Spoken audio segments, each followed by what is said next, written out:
بسم اللہ الرحمن الرحیم۔ السلام علیکم ورحمۃ اللہ وبرکاتہ۔ تحفہ یا علی مدد۔ تمام ناظرین و سامعین، میرے مومنین بہن بھائیوں کی خدمت میں آج ایک اور حدیث لے کر میں حاضر ہوا ہوں۔ پچھلے 5 دنوں سے کوئی حدیث میں اپلوڈ نہیں کر سکا ذاتی مصروفیت کے سبب سے، تو آج مجھے وقت ملا ہے شاپ پر۔ جیسا کہ آپ جانتے ہیں کہ میرا ایک چھوٹا سا کام ہے کمپیوٹر ریپیئر کا، موبائل ریپیئر کا، اور میں مجالس سے بھی خطاب کرتا ہوں۔ تو میں نے سوچا کہ یہ ایسا ذریعہ ہے کہ جہاں سے حقدار تک اس کا حق پہنچ جائے گا، اور یہاں پہ کوئی روک ٹوک بھی نہیں ہے کسی کی طرف سے کہ یہ پڑھیے گا اور یہ نہ پڑھیے گا۔ تو سب سے بڑی وجہ یہی بنی اس چینل کے وجود میں آنے کی۔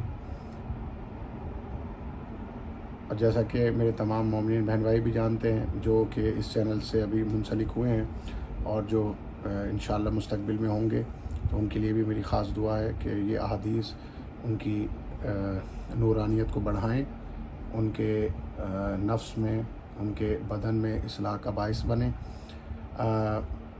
میرے مومن بہن بھائی، یہ جو احادیث ہیں یہ جناب مفضل علیہ رحمہ رضی اللہ تعالی عنہ نے جو امام جعفر صادق علیہ السلام سے سوالات پیش کیے تھے، اور ان کا مختلف نشستوں میں امام نے ان کو جواب دیا تھا، اسی سلسلے کی یہ آگے حدیث ہے۔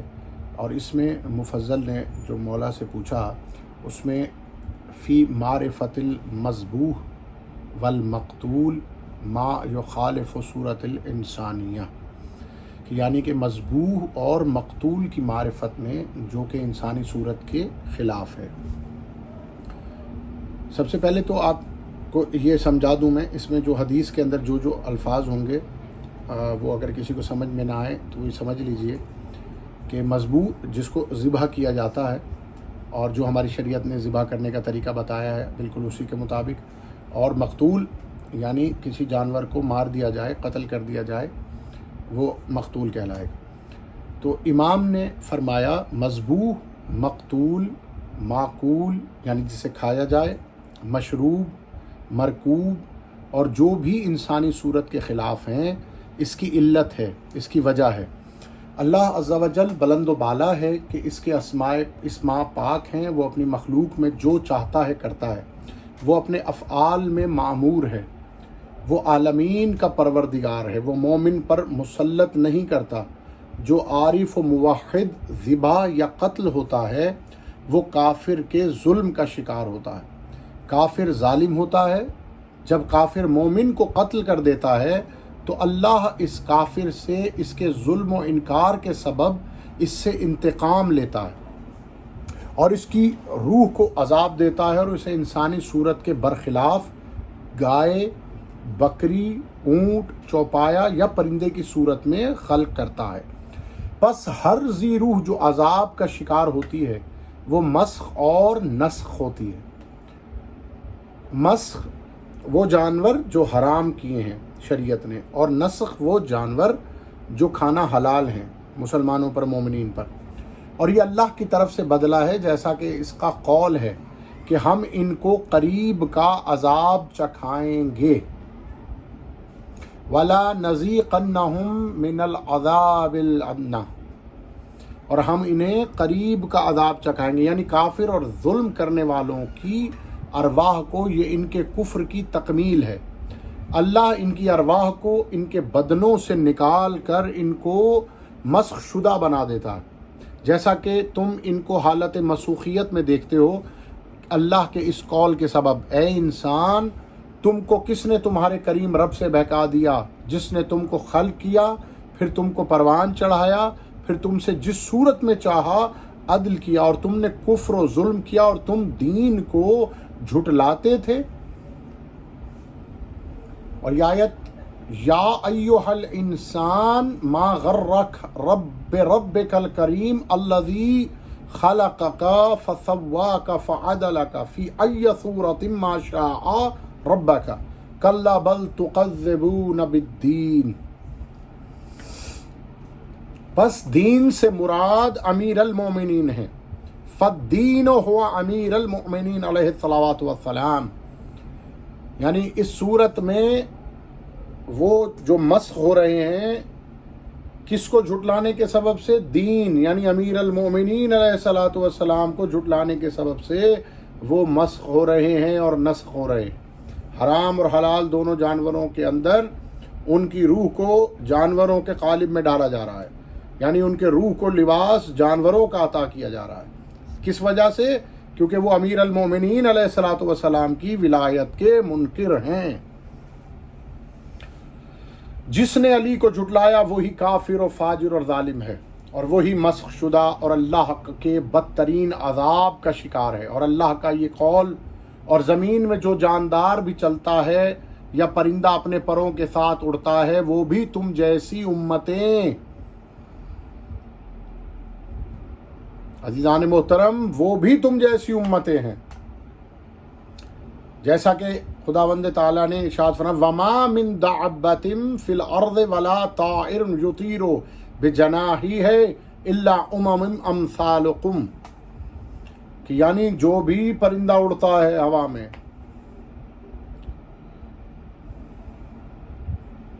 وہ جو زمین پر جانور چلتا ہے یا رینگتا ہے وہ تمہاری طرح امتیں تھیں پہلے۔ اور جس کسی میرے مومن بھائی نے امیر المومنین کے خطبات پڑھے ہیں تو ان میں میرے مولا کے خطبات میں یہ جملے ملتے ہیں۔ امام فرماتے ہیں کہ 1000 امتوں نے میری ولایت کا انکار کیا اور میں نے 1000 امتوں کو عذاب دیا، مسخ کر دیا ہے، مسخ کا عذاب دیا۔ ان 1000 امتوں میں اس وقت دنیا کے اندر جتنے بھی اسپیشیز ہیں ان کو اگر آپ گنیں تو 1000 پائے جاتے ہیں، 1000 سے کم ہوں گے یا زیادہ جو ہوں گے تو وہ انسان کی گنتی میں تو خلل ہو سکتا ہے لیکن مولا کے تعداد بتانے میں کوئی خلل نہیں ہو سکتا۔ ان میں 600 جاندار یا جانور جو سمندر کے اندر رہتے ہیں اور 400 وہ ہیں جو چوپائے ہیں، دنیا میں خشکی پر رہتے ہیں اور ہوا میں اڑتے ہیں۔ امام نے فرمایا یعنی زمین کے تمام جاندار تم سے پہلے امتیں تھیں۔ پھر آپ نے فرمایا ہمارا دشمن ہر صورت میں مسخ ہوتا ہے جو انسانی صورت کے خلاف ہے، یہاں تک کہ جب ان میں سے کوئی واپس پلٹتا ہے تو 1000 کو قتل کرتا ہے اور 1000 کو ذبح کرتا ہے اور 1000 کو مارتا ہے۔ اور جو اللہ کے دوست اور ہماری اتباع کرنے والے مومن ہیں اللہ ان کو مسخ ہونے سے نجات دی ہے، اور یہ سزا ہمارے اور ہمارے مومنین کے دشمنوں کے لیے رکھی ہے۔ یہ قریب کا عذاب ہے، جو بڑا عذاب ہے وہ قیام قائم اجل اللہ تعالی فرجہ شریف کے ظہور کے وقت ہوگا، یہاں تک کہ ان کا ہر دوست ان کے ہر دشمن سے بدلہ لے گا۔ امام نے فرمایا ان میں سے ہر کام پہلے جو چوپایا، پھر پانی کے عذاب میں، پھر سمندر میں، پھر فضا میں، یہاں تک کہ ہر چیز سے اسے عذاب دیا جائے گا۔ ناظرین، سامعین، میرے مومنین بہن بھائیوں، جو بھی مولا کی ولایت کا منکر ہے اس دنیا سے جائے گا تو اسے ہر قسم کے جانور کے اندر عذاب دیا جائے گا، یعنی اسے ہر قسم کی جانور کی صورت سے گزارا جائے گا، اس کی روح کو پرندوں کی صورت میں بھی پیدا کیا جائے گا، اس منافق کو جانوروں کی صورت میں پیدا کیا جائے گا، اس سمندر کو اس بندے کو جو مومن کی ولایت کا منکر ہے سمندر کے کیڑوں اور جانوروں مچھلیوں کی صورت میں بھی اس کو پیدا کیا جائے گا، یہ اس کے لیے عذاب ہے۔ اور فرمایا ہم اسی طرح ظالموں کو جزا دیتے ہیں،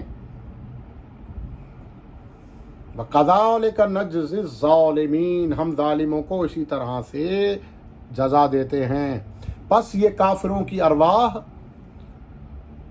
کی علت ہے، کی وجہ ہے، اسے مرکبات میں قیام قائم کے وقت تک رکھیں گے، یعنی یہ تب تک عذاب دیے جاتے رہیں گے تب تک امام کا ظہور نہیں ہو جاتا۔ تو میں نے حدیث میں پڑھا ہے 50,000 سال کا ایک دور ہوتا ہے، تو اس 50,000 سال میں جتنے بھی منافق دنیا سے مرتے ہیں وہ مسخ ہوتے ہیں، اور کتنی مرتبہ آپ اندازہ نہیں لگا سکتے، گن نہیں سکتے کہ کتنی مرتبہ وہ آئیں گے۔ بظاہر تو امام نے 3000 مرتبہ یہاں پر بتایا کہ وہ آئیں گے اور قتل ہوں گے، یعنی نسخ اور مسخ۔ مسخ وہ ہے کہ جو حرام جانوروں کی صورت میں اور نسخ وہ ہے جو حلال جانوروں کی صورت میں. پہلے تو کافروں کے ہاتھوں ان کو قتل کیا جائے گا. یعنی اکثر آپ نے کافر دیکھے ہیں جو اپنے بھگوان کو یا اپنے دیوتاؤں کو چڑھاوا چڑھانے کے لیے جانوروں کی بلی چڑھاتے، تو یہ قتل ہوتا. اور مسلمان مومنین بچوں کا عقیقہ بھی کرتے ہیں تو بکری یا بکرا یا گائے ذبح کرتے ہیں. عید آتی ہے تو بھی دعوت ہوتی ہے، تب بھی شادی بیاہ ہوتا ہے تب بھی. تو ہر موقع پر جانوروں کو ذبح کیا جائے گا. مختلف جانور، بکرا بھی ہو سکتا ہے، بکری بھی ہو سکتی ہے، گائے بھینس بیل کوئی بھی ہو سکتا ہے. کسی بھی صورت میں مولا کا وہ منکر اس جانور کی صورت میں ہوگا، کیونکہ اسے مومنین کے ہاتھوں قتل کروانا ہے. لوہے اور آگ کا عذاب، پہلے تو اسے کاٹیں گے، اس کے بعد اس کو پکائیں گے، تو آگ کا بھی عذاب ہو گیا اور لوہے کا بھی عذاب ہو گیا. تو اس کے بعد جب وہ نسخ سے مسخ کی منزل میں آئے گا تو امام فرماتے ہیں اسے لوہے اور آگ کے عذاب سے تھوڑے دنوں کے لیے امان دے دی گئی. اس لیے آپ نے دیکھا کہ جو بھی مسخ شدہ جانور ہیں جیسے سانپ ہے، بچھو ہے، اور بھی رینگنے والے گو ہے، یا اس طرح کی چھپکلیاں ہیں، وہ سب زمین کی تہہ کے اندر رہتی ہیں ٹھنڈک حاصل کرنے کے لیے، تو انہیں تھوڑے دنوں کے لیے امان دے دیا گیا. امام نے فرمایا کہ جس میں روح حیات نہ ہو. اور پھر کچھ لوگ ایسے بھی ہوں گے عزیزان محترم، اس کے آگے بھی درجات ہیں، جیسے مسخ، نسخ، رسخ، فسخ، وسخ، 5 درجے ہیں. تو ان 5 درجوں میں بھی عذاب دیا جائے گا. پہلے 2 تو میں نے آپ کی خدمت میں بیان کر دی، اور آگے 3 جو ہے امام فرماتے ہیں وہ کہ جس میں روح حیات نہ ہو، جیسے پتھر، درخت، پانی، نمک، اور اس سے علاوہ تدریجاً ہوتا ہے. اسی طرح امام نے فرمایا کہ دنیا مومن کے لیے قید ہے اور کافر کے لیے جنت، کیونکہ کافر اس دنیا سے بھرپور فائدہ اٹھاتا ہے، اور اس دنیا میں اس کا بدن، اس کے تمام اعضاء اس کی جنت ہے. اس کے بعد اس کے لیے عذاب ہی عذاب ہے، جبکہ مومن کے لیے اس کا بدن قید ہے اور اس کا عذاب اسی بدن میں ہے. جب اللہ اسے اس سے نکال دیتا ہے تو یہ روح بن کر جنت نعیم میں چلا جاتا ہے. امام نے فرمایا ہم تمہارے ابدان سے اس کو نکال دیں گے، پس مومن کی ارواح اسی طرح کبھی نہیں لوٹتی. پھر امام نے فرمایا اللہ نے ارواح المومنین کو اپنے نور سے خلق کیا اور ان کو اپنی رحمت سے بنایا اور ان سے میثاق ولایت لیا. اس لیے مومن کا بھائی ہے، اس کے باپ کی طرف سے اور اس کی ماں کی طرف سے. اس کی ماں رحمت ہے اور اس کا باپ اس کا نور ہے. پھر امام صادق نے فرمایا مومن اللہ کے نور سے دیکھتا ہے. عزیزان محترم، پھر اس کے بعد مفضل نے پوچھا مولا مومن عارف کی ابتدائے خلق کے بارے میں کچھ ارشاد فرمائیے. تو میرے مولا و آقا سلطان کائنات، آیت اللہ العظمی، آیت اللہ الکبریٰ، حجت اللہ، میرے آقا نے فرمایا اللہ نے خلقت سے 1000 سال پہلے ہمارے نور کو خلق کیا اور ہم عرش کے گرد نورانی ارواح کی صورت میں تھے. ہم نے اللہ کی تسبیح کی اور اہل آسمان نے ہماری تسبیح کے ساتھ تسبیح کی، اور ہماری زبان میں ہر زبان کا بولنا ہے. یہ اللہ کا قول ہے، اور بے شک ہم ہی صفت بیان کرنے والے ہیں، اور بے شک ہم ہی تسبیح کرنے والے ہیں. جیسے کہ ارشاد خداوندی ہوا وَإِنَّ لَنَحْنُ الصَّافُونَ وَإِنَّ لَنَحْنُ الْمُسَبِّحُونَ. بے شک ہم ہی صفت بیان کرنے والے اور بے شک ہم ہی تسبیح بیان کرنے والے. اللہ نے محمد صلی اللہ علیہ وآلہ وسلم اور امیر المومنین علیہ الصلوۃ والسلام کو خاص کیا ہے، اور ان کے بعد اوصیاء اور ائمہ اور تابعین کو، اور ان کے بعد ان کے شیعوں کو، کیونکہ اللہ نے ان کو اپنے نور سے خلق کیا اور ان کو اپنی رحمت میں رکھا، اور یہ پاکیزہ ارواح ہیں جو آفات و بلاؤں سے پاک ہیں، اور ولایت امیر المومنین علیہ الصلوۃ والسلام کے اقرار کرنے کے سبب پاکیزہ ہیں. اور یہ ابدان مومنین کے لیے کافروں کی سلطنت میں امتحان ہیں. اللہ نے مومنین کی ارواح کے بارے میں فرمایا بے شک نیکوکاروں کے اعمال علیین میں ہیں، اور تم کیا جانو علیین کیا ہے؟ یہ ایک لکھی ہوئی کتاب ہے جس کی گواہی مقرب دیتے ہیں. اِنَّا کتاب الابرار لفی علیین وما ادراک ما علیون کتاب مرقوم یشہدہ المقربون. بے شک نیکوکاروں کے اعمال علیین میں ہیں، اور تم کیا جانو کہ علیون کیا ہے؟ یہ ایک لکھی ہوئی کتاب ہے جس کی گواہی مقرب دیتے ہیں، یعنی ارواح مومنین عارفین جو کہ محمد علی اور اوصیاء کی معرفت رکھتے ہیں، وہ اسی معرفت کے سبب توحید کا اقرار کرتے ہیں اور اللہ کا قرب حاصل کرتے ہیں اور اللہ تک پہنچتے ہیں۔ بس اللہ جب بدن کو خلق کرنے کا ارادہ کرتا ہے کہ جس میں پاکیزہ روح رہتی ہے، تو اللہ اسے طعام لذیذ اور پاکیزہ پھل کھانے کی توفیق دیتا ہے کہ جس میں پانی ہو تو نطفہ جمع ہو جاتا ہے، اور آدمی اپنی بیوی سے مجامعت کرتا ہے تو وہ نطفہ وہاں ٹھہر جاتا ہے، اور اس میں 3 روحیں مکمل ہو جاتی ہیں، روح قوت، روح شہوت، روح حیات۔ اور یہ قول محمد صلی اللہ علیہ وآلہ وسلم ہے کہ مومن کھجور کی مانند ہوتا ہے، جب کھاتا ہے تو پاکیزہ کھاتا ہے، اور جب وضع ہوتا ہے تو پاکیزہ وضع ہوتا ہے، اور جب پیٹ سے نکلتا ہے تو پاکیزہ روح نازل ہوتی ہے۔ یہ روح ایمان نورانیہ ہے جو اللہ کے نور سے خلق کی گئی، اور بدن میں ثبت ہوتی ہے۔ رحم اور بطن میں سقوط کے بعد اس وقت وہ غمگین ہوتا ہے اور روتا ہے، اور یہ بھلائی کی علامت میں سے ہے، کیونکہ پاکیزہ روح جنت اور ریحان سے اترتی ہے اور رحمان کے پڑوس میں۔ پس اس بدن کو دیکھو جو مومن کی روح کے لیے قید ہے، اس لیے جب تم بچے کو سقوط کے وقت غمگین دیکھتے ہو تو یہ ایمان کی علامات میں سے ہے۔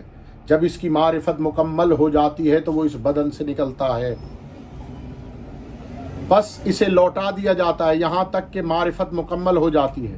امام نے فرمایا مومنین کی ارواح لشکر ہیں اور ارواح بلندی میں ہیں، کیونکہ یہ تنگ جسموں میں نہیں رہتی، نہ ہی ارحام میں، نہ ہی اندھیروں میں، اور نہ امیر المومنین علیہ الصلوۃ والسلام نے فرمایا مومنین کی ارواح نہ ہی اسلاب میں رہتی ہیں، نہ ہی ارحام میں رہتی ہیں، اور نہ ہی انہیں حقیر پانی سے خلق کیا جاتا ہے، بلکہ وہ صاف و شفاف پانی سے خلق ہوتے ہیں۔